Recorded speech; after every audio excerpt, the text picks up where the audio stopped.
योगेशजी, मी विचारतो तुम्हाला, आज निघालेली GR आणि आंदोलनाचा झालेला यशस्वी शेवट असं म्हणलं जातं, सरकारनं फसवलंय का मराठ्यांच्या पदरात लढ्याच्या प्रमाणात आपल्याला काही मिळालंय? हे बघा, मनोजदादांच्या सारख्या प्रामाणिक नेतृत्वानं मला तो GR तपासून घ्यायची जबाबदारी दिली होती. काय याच्यात बघा, काय उणिवा असतील तर सांगा. आणि तिथंच आम्ही तपासलो. त्याच्या शब्दांमध्ये बऱ्याचपैकी पद्धतीने फेरफार केला गेलेला आहे, त्याच्यामध्ये कन्फ्युजन ठेवलं गेलेलं आहे, जेणेकरून येणाऱ्या हजारो मराठ्यांना, येणाऱ्या अनेक पिढ्यांना त्याचा त्रास होणार आहे. मनोजदादांना अनेक वकिलांनी घेरले आणि त्यांना मिसगाईड केलेलं आहे. माझं असं स्पष्ट म्हणणं आहे की सरकारनं आपल्याला फसवलेलं आहे. मनोजदादांनी अजूनही संयम बाळगावा. आम्ही त्यांच्या नेतृत्वात लढायला आजही तयार आहोत. ते आमच्यासाठी दैवत आहे. पण त्या GRचा बारकावा जर आपण वाचला तर आपल्याला त्याच्यातल्या अनेक उणिवा लक्षात येतील.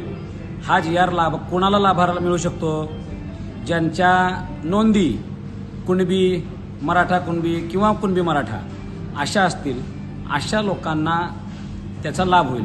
बरं, मग ह्यात वेगळं काय आहे? शिंदे समितीनं तर ते आधीच शोधलेलं आहे. बरं, अजून सोप्या भाषेत सांगतो, ज्या ज्या लोकांना शिंदे समितीच्या माध्यमातून नोंदी मिळालेल्या आहेत त्यांनाच तेवढा ह्यातला फायदा होणार आहे.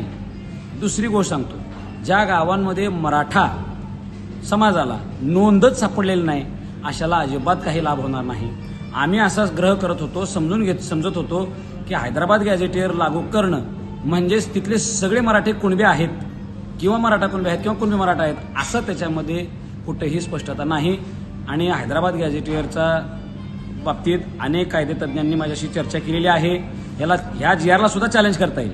ह्याच्यातनं मराठ्यांच्या हातात पदरात काही मिळालेलं नाही. माझ्या दादांना ही विनंती आहे.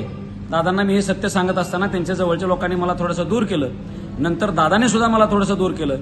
पण जे त्यांनी जर माझ्यावर जबाबदारी दिलेली असेल तर एक छत्रपतींचा मावळा म्हणून, एक खानदानी मराठा म्हणून सत्य सांगायचं धाडस मी दादांना तिथं केलं.